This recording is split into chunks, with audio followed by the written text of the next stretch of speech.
ఆయన చాలా సున్నితమైన వ్యక్తి. అది సున్నితమైన వ్యక్తి అమ్మ. ఎప్పుడు ఒకరిని బాధ పెట్టే మనిషి అయితే మాత్రం నాకు తెలిసి లేదు.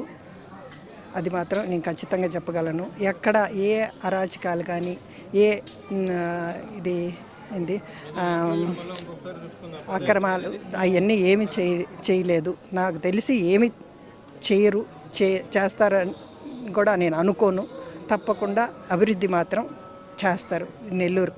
నెల్లూరు ప్రజలకి చాలా మీరే ఈసారి మీరు గెలిపించేస్తే మీరే ఇంకొకసారి ఆయన వదులుకోరు. ఒకసారి కలిసిన వాళ్ళు ఇప్పుడు ఆయన వదులుకోరు.